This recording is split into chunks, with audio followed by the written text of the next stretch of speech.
I'm going to talk today about several hot topics in literacy. I'm going to talk about how language is acquired very briefly and literacy is developed. Then I'm going to talk about phonics. The great phonics debate is still with us. I saw that in an article published in 1916, 101 years ago. We're going to talk about stories. We're going to talk about reading for pleasure. And of course, we're going to talk about the number one factor, libraries, libraries, libraries, which has been my obsession for 20 years. I'm going to say something, and I expect you to burst into wild applause. My daughter, my perfect daughter, just finished her master's in library science. I had nothing to do with it. She did it on her own. Language acquisition, literacy development are really done in the same way. So many similarities. We owe this insight to Kenneth Goodman. The one I think is correct is called the comprehension hypothesis, which has been my interest since the 1970s. The comprehension hypothesis says the way we acquire language and develop literacy is by comprehension. That's it. If you understand what I'm saying and I'm speaking to you in another language, you're acquiring the language automatically, subconsciously. It works through what is called comprehensible input. Here's what happens. You first get comprehensible input. You hear stories. You have interesting conversations. You watch good television shows, movies. You get all this language you understand. You read good books. The result of that are all the skills. The skills of phonics, all the vocabulary, all the grammar, writing style, etc. The rival hypothesis is called the skill-building hypothesis. This puts the causality in the other direction. It says, first, learn your phonics. Remember the foreign language class you took in school? First, learn your vocabulary. Study your grammar. Practice your grammar over and over and output, get your errors corrected. And then, if you do this again and again, over time, gradually, it will become automatic. And someday, you can actually use the language, read for pleasure, write, etc. In other words, skill building is a delayed gratification hypothesis. Guess what? It's wrong. There's not a single person on this planet who has ever acquired language or developed literacy in this way. The research is overwhelming. Take a look at the studies over the last 40 years. In all the research, comprehensible input has always won. I'll give you little pieces of the research here and there. It has never lost in a single study published in reputable scientific journals, not in the International Communist Party newsletter, but in regular, conservative scientific journals. So comprehensible input works, skill building doesn't. Not only that, comprehensible input is pleasant. We like it. In order for comprehensible input to work, in order for language acquisition and literacy development to happen, the input has to be interesting. Otherwise, no one's going to pay attention to it. Therefore, it's pleasant. Skill building is painful. Remember the foreign language class you took in school. My observation is that 95% of the students in these classes hate them. The 5% who like them become language teachers. The problem we face in literacy and language is that for the public, the skill-building hypothesis is the only game in town. Most people have no idea, and this includes professionals, that the comprehension hypothesis even exists. It isn't a hypothesis, it's an axiom. If you believe in skill building, if you believe in heavy phonics drills, all this stuff, all the ways we torture children in school make perfect sense. All the massive amounts of testing we do makes perfect sense. It's all based on skill building. My goal in my profession is to lower the status of the skill building axiom, at least to the level of hypothesis. There is an alternative. Well, I think it's even more than interesting.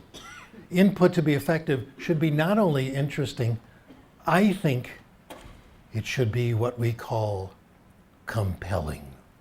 Extremely interesting. So interesting, you forget that there's anything else going on in the world at that time. This is a concept some of you have read about in the work of Csikszentmihalyi called flow. When you're in a state of flow, when the activity is so fascinating, your sense of time diminishes, your sense of self diminishes. Only the activity counts.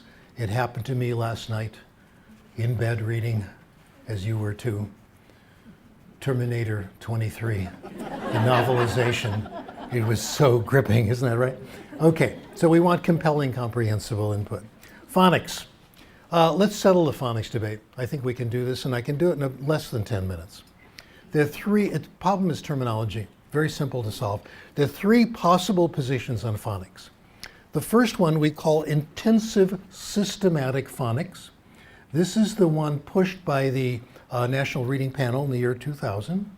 Intensive systematic phonics is the official definition: teach all the rules of phonics in a strict order to every child, and in adult literacy to all adults. And you know what the rules of phonics are. Well, the letter sound correspondence, like the first B in the word bomb is pronounced B, but the last one isn't. What's the rule? Go figure it out, okay? Well, that's one position. There are two more, though. Another position is what I call basic phonics, and this is the one I think is right. It says, only teach the rules that you remember, that you don't have to look up, that your students can remember, and actually use to make texts more comprehensible. Frank Smith gives this example. The man was riding on the, and the student doesn't know the last word, but it starts with H, and the student is familiar with H. If you have background knowledge, and you know what H does, you can pretty well figure out what that word is. It's Harley, by the way. Okay. So it doesn't give you 100%, but it lowers the possibility. So a little bit of phonics, basically the alphabet, initial consonants, and a few of the basic vowel sounds can help, and that's about all people can remember anyway, okay? The third position, by the way, I think the intensive systematic phonics is an extremist position, so is this one. Zero phonics. Teach phonics, go to jail. You may never teach phonics, never tell them anything. Whole language is always accused of this. It has never been true. Whole language has always supported basic phonics a little bit. Now, the research I'm going to tell you about shows you the systematic intensive idea is completely hopeless. Can't be done. Number one, we don't even know the rules, okay? And the rules are so blindingly complicated, so many of them. Phonics teachers have told me that they have to review the rules before coming to class. And if teachers can't remember rules, how can 6-year-olds remember them, etc. So that right away eliminates it. Number two, this is the research of Elaine Garin from Cal State Fresno, who looked at the report of the National Reading Panel. She did something really heroic. She did something no one else did. It is blindingly heroic. She actually read the entire 600-page volume, the report, and she found things in it that the authors didn't find. She found that intensive systematic phonics will help you, but only on tests in which words are presented in a list in isolation and the student is supposed to pronounce them out loud. That's the only time it works. On tests of reading comprehension, the impact of systematic phonics, nothing. That comes from reading itself. And all of you, given a list of nonsense words, can pronounce them. It comes from reading. Phonics, most phonics rules are the result of knowing how to read, not the cause. We have just ended the great phonics debate. The answer is basic phonics, the ordinary everyday rules. You don't need anything mysterious or special. At the bottom of page 1, I have written the great misunderstanding. When the public hears the word phonics, and the public is in support of phonics, they're thinking of simple phonics, basic phonics, the alphabet and a little more. But the publishers and people who work for the Federal Department of Education are talking about systematic intensive phonics. Whole language believes in basic phonics. Whole language and the public are on the same wavelength, and nobody seems to know it. Those of you who work in literacy and language, would you like to be famous like me? I know the secret. Here it is. invent new terminology. And you got it like Madonna, you have to keep reinventing yourself. I love Madonna, she's so cool. Anyway, you have to keep reinventing yourself and come up with new terms, and the terms can't be too comprehensible. They should be a little vague so people don't quite understand them and they think you're a lot smarter than they are. That's helped me, boy. If you've studied my work, you know, oh, I+1, oh, what does it mean? Anyway, so my latest technical term is the conduit hypothesis. You have no idea what I'm talking about. That means it's going to be a good one, okay? The conduit hypothesis means we develop the highest levels of literacy by going through predictable stages. And we all do it in first language and second language. The first stage, stories. Hearing stories from mommy and daddy, hearing stories from your teacher, being read to. Children who are read to regularly do better in just about everything. They have bigger vocabularies, they understand story structure better, they want to read more on their own, they have better control of grammar, etc. I went through this stage. I'm going to give you my own case as an example of all this, my own case history. I would love to, in giving my own case history, present myself as someone who overcame major obstacles through determination, grit, and courage. But none of that is true. I had such an easy time, let me tell you. There's this baseball coach who said some people go through life who were born on third base and they think they hit a triple. Not me. I was born on second base, no question. I had it easy. You know, when between lives, you're supposed to have this discussion with your spirit guides, and they decide what your next incarnation is going to be. They gave me a free pass on this one, let me tell you. I grew up not just middle class, but upper middle class on the north side of Chicago in a family with no family pathology. Nearly none, okay? Mom and dad were terrific, got along great.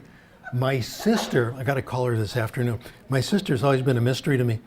Older sister, she's always been so nice to me and I never do anything for her. Calls me, how are you doing? You know, all older sisters are assistant mothers. She really still takes it seriously. She read to me, got me involved in radio stories. When I was 9, my sister took me to a branch of the Chicago Public Library and got me a library card. Wow. So that's what I grew up with, okay? That's what it takes. That's what it takes. You've got to have all the odds in your favor, the way society is structured now. So I had it made. Then came the next stage. The next stage, the free reading is the stories are a conduit to the middle stage, which is the bridge to advanced literacy. That period we all went through where we read for pleasure.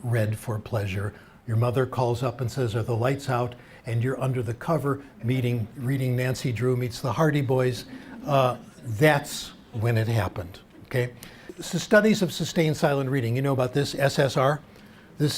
Remember when it was called USSR? It's true, uninterrupted sustained silent reading. Anyway, you take a few minutes out of the school day, starting when they become independent readers, and they read what they want to read. The teacher reads what the teacher wants to read. Wow. I have estimated that if you're a school teacher and you do sustained silent reading with one class once a day for 10 minutes over a normal teaching career, this is like 3 months paid vacation, okay? Anyway, the research shows it works. I'll give you one study. I'm deliberately not just looking at adult people here in certain groups that you do, but taking the research from all over to show you how universal it is.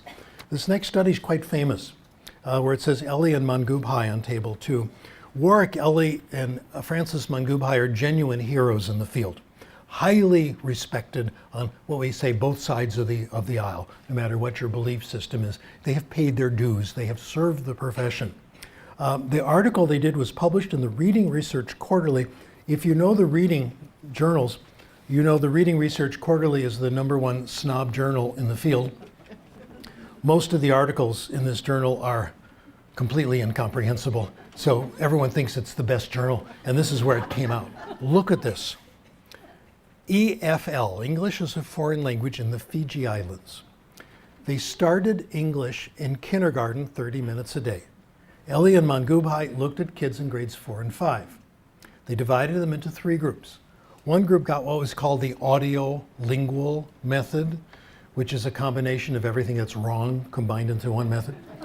Another group got sustained silent reading, 30 minutes a day, hear the books, kids. And no problem, because they've been in English class since kindergarten, the books were comprehensible. Another group got what Ellie and Mangubhai called shared reading. We know it as big books. The students are read to from big books. They can see the stories. They do self-selected reading. Here are the scores. I didn't make these up. This is from the journal paper. In terms of months gained on standardized tests, we expect native speakers to gain 10 months in a year. Look at the numbers.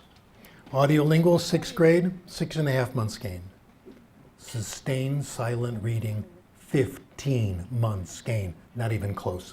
Big books, 15 months gained. 5th graders, audiolingual, pathetic, 2.5 months gained. Sustained silent reading, modest but respectable, 9. Big books, 15. The second year of the project, that 9 disappeared. The groups were equivalent and farther ahead of the audiolingual group. They were not only better in reading, they were better in writing, listening, and grammar. Kids who did reading for pleasure did better on grammar tests than kids who studied grammar. That's what this shows. Finally, what we call correlational studies, I'll just give you one. This was done by my colleague, Beniko Mason. She did the hard work of the case studies. I co-authored and got all the credit, which is what you do at the university. Anyway, she is a professor at a college in Japan, in Kyoto, and she also teaches a class for adults in English who want to do better in English. The class itself consists of storytelling, basically it, and the homework is reading simple books in English. When the class was over, several of her students asked if they could continue to improve their English. She said, fine, I'll give you books to read, but I'd like you to do me a favor. Take the TOEIC test, the standardized tests of English, very popular in Asia. In fact, it's kind of TOEIC fever in many of the countries in Japan, Taiwan, Korea. Japan's the worst. There's this one guy in Japan who doesn't know what to do with his time. He keeps taking the TOEIC every year, getting 100%, and his name gets in the paper.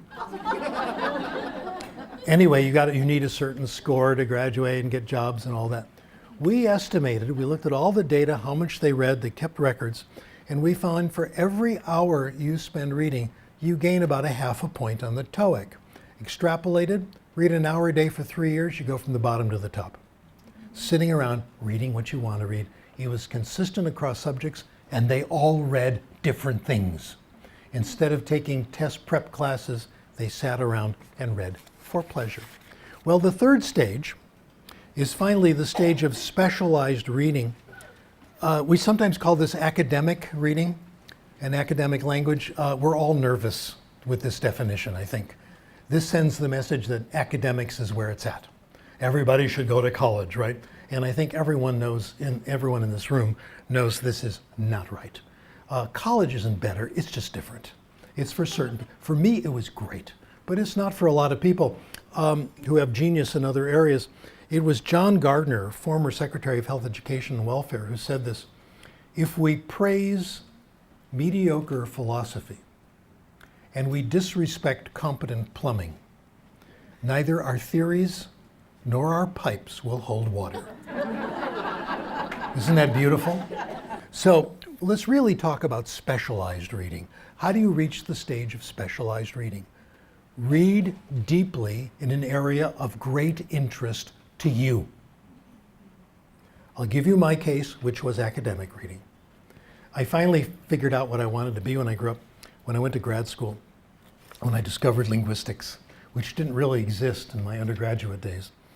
And I entered a linguistics program at UCLA, I remember. And the second class I took was a class in syntactic theory.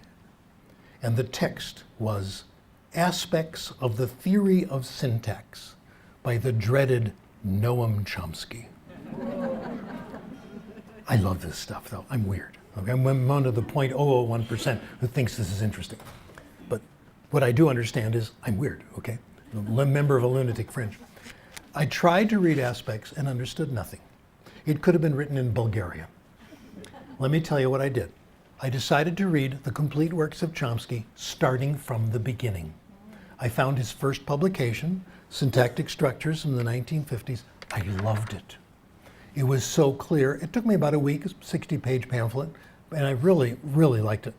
Then I went on to his next publication, Current Issues in Linguistic Theory. Then I went on to all the journal papers, back and forth, argument, Chomsky as critics. It took me a month. I then opened up aspects of the theory of syntax. It was completely transparent, completely comprehensible. Now, I read this stuff because I loved syntactic theory. Without realizing it, I learned how scientists think, and I acquired the academic language. Now, Chomsky and I are often mentioned in the same paragraph, similar ideas, but I don't know Noam Chomsky. I met him once. It was at USC. He was there to give a talk. I shook hands. I said, "I'm Steve Krashen." He said, "Who?" That was it. But Chomsky was my teacher. I owe him so much. It was from him I acquired the academic language and the habits of mind. In both stage 2 and stage 3, the reading was self-selected. I decided. Also, it was narrow. It was narrow reading in an area that I was desperately interested in. In one case, baseball, then syntactic structures, and the reading of Chomsky and the reading of baseball novels were equally fascinating for me. It was my personal path. Narrow, self-selected. Those are the keys, in my opinion, for a good reading habit. I want to conclude with a couple of more ideas here. The next part has to do with pleasure. Not only is this stuff good for you, but it's really fun. Victor Nell wrote this great book called Lost in a Book. He interviewed subjects who said, "Reading removes me from the irritations of living." Isn't it true? "For the few hours a day I read trash, I escape the cares of those around me, as well as escaping my own cares and dissatisfactions." There's nothing like a good book. Reading before you go to sleep. How many of you read last night? Of course, we all did. How many of you, like me, read last night even though it was too late? Yeah, there we are. Reading addiction. Victor Nell had these people come to his lab who were known to be dedicated pleasure readers and asked them to read a book that they were now reading and thoroughly enjoying. Out of the 26 subjects, 14 brought The Power of Reading by Steve Krashen. No, that's not true.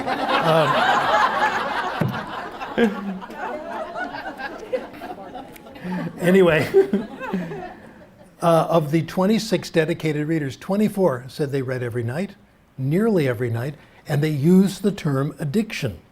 From even if I read for only 5 minutes, I must do it. A compulsion like that of a drug addict. My addiction to reading is such I almost can't sleep without a minimum of 10 minutes, usually 30 to 60. Trelise in the Read Aloud Handbook says you want your kids to read? Put a lamp by their bedside. So obvious. Now, the study he did on bedtime reading, he attached electrodes to people to get their arousal levels, like galvanic skin response, lie detection, perspiration, all this. He first got baseline, and then he found when they started reading, their arousal went up. But once they put the book down, it went below the baseline. You can think of another activity you sometimes do before. Okay. So reading is profoundly pleasant. Reading makes you smarter. And this is based mostly, the research I'm telling you is based largely on fiction, which is what people mostly read. Most books taken out of libraries, 2/3, something like that, are fiction. This makes you smarter. People who read more fiction, who read more of anything, know more about literature, that makes sense, history, science, cultural literacy, and practical knowledge. How about that? And it's this experience of living another person's experience in fiction. It's not vicarious. The brain processes this as real, of facing the decisions they do, not just in books, but in movies as well, in plays, that gives you this extra insight into the world. Not only that, reading helps you on your path toward figuring out what you want to be when you grow up and what you're going to do next. Here's Keith Simonton, my favorite researcher on creativity. Omnivorous reading in childhood and adolescence correlates positively with ultimate adult success. My favorite case, Michael Faraday. Science people, remember him? Chemist, lived 300 years ago. Michael Faraday grew up in London in deep, deep poverty. He was apprenticed, he had to drop out of school. He was apprenticed when he was 10 years old to a local bookbinder. The bookbinder also had a bookshop. The bookbinder changed the world to our benefit. He told Michael, yeah, I want you to help me bind the books and do that and do your work, but take some time off. Don't do it all the time. Look at all these books. Take some time and do some reading. Michael Faraday became an omnivorous reader for the next 10 years. He read everything. Gradually, he figured out what he wanted to do. He wanted to be a scientist. He got himself apprenticed to a very well-known chemist in London at age 20. At age 26, Faraday published his first paper. He became the most famous scientist of his time. He discovered electromagnetism. He brought chemistry and physics together. Einstein had Faraday's picture on his wall. Michael Faraday never studied. Michael Faraday never took a test. He did the two things I think are crucial to education. A lot of free voluntary reading and trying to solve problems in an area of deep interest to himself. The feds have always told us, push education and poverty will go away, we'll all have entrepreneurs. Nonsense. All the research says Dr. King was right. Get rid of poverty and education will improve. Poverty means three things, among others. It means food deprivation, it means lack of health care, and lack of access to books. You can have the best teaching in the world, and it won't help if students are hungry, if they have a toothache or they don't have glasses, can't see the board, and they have nothing to read. And we know this is true. We also know that if we supply these things, things get better. The study I think is the most important I've ever worked on is on the bottom of the page. This is a study I did with Cian Lee of Taiwan, Jeff McQuillan of California. My former students were still hanging together after 25 years, still doing the work. It's really fun, and they still keep telling me I'm wrong. Anyway, we looked at the Pearls examination. This is one of these tests given to students throughout the world in all these countries. Standardized, they take in their own language and they do this statistical magic so that the tests are of equal difficulty. And when the test scores come out, the newspapers love it. Who won? Did Korea beat Japan? Did France beat Germany? All this stuff. Alfie Kohn, whom I admire a great deal, says the scores should be reported in the sports section. Okay. We didn't worry about this. Instead, we looked at the different factors. We did a statistical analysis to see what were the best predictors of high reading scores in 10-year-olds. The biggest one, poverty.